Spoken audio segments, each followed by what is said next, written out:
Strokes affect 240 South Africans every single day and can strike at any time without warning. Sadly, 1 in 4 people who have a stroke don't survive. A stroke is in essence a brain attack, very similar to a heart attack, where in a heart attack you have the heart and the muscles of the heart that is damaged.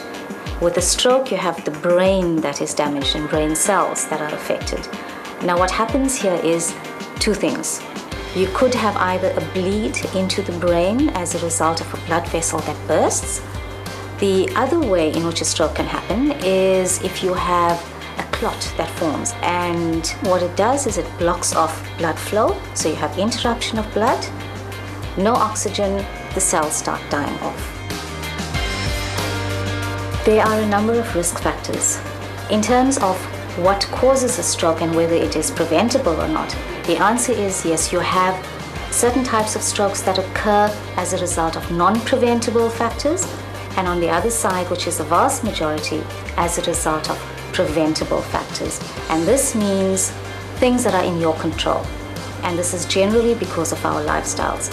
Here we're talking about things like high blood pressure. Are you diabetic? Are you obese? Smoking. In fact, smoking doubles your risk of having a stroke.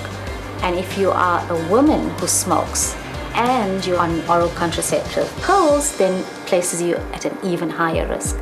Unaware that she was at risk, Charlene Murray suffered from a stroke that almost claimed her life. 5 years on, she is still recovering physically and emotionally. Well, life prior to my stroke was stressful. I had quite a demanding job at the time, and the day before my stroke it was sort of business as usual, but I had this nagging headache all day, and I just basically boiled it down to, the stressful job that I had and the stress that I had at the time. Climbed into bed and woke up the next morning different. My life had changed.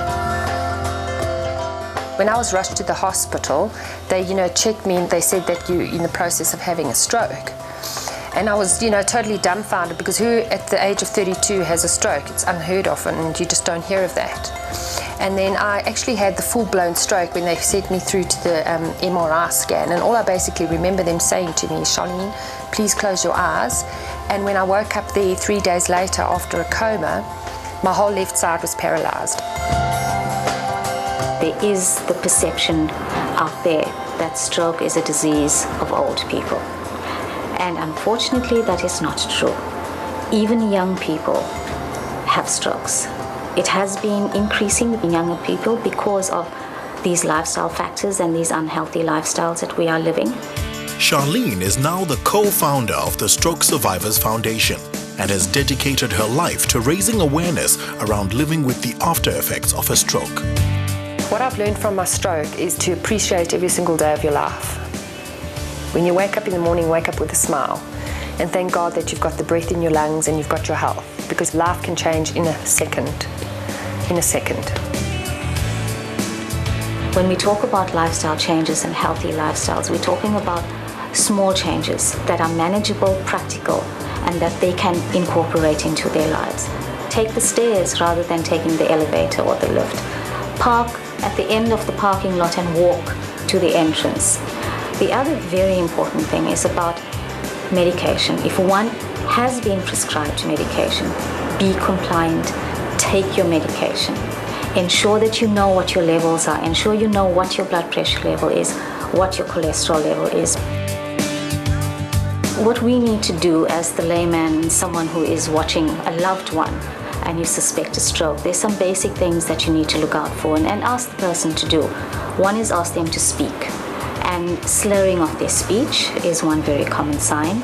Ask them to smile. And if it's a crooked smile, then that is another sign, and you need to act upon that. And it must be treated as a medical emergency to get that person to casualty or an emergency room to be looked at.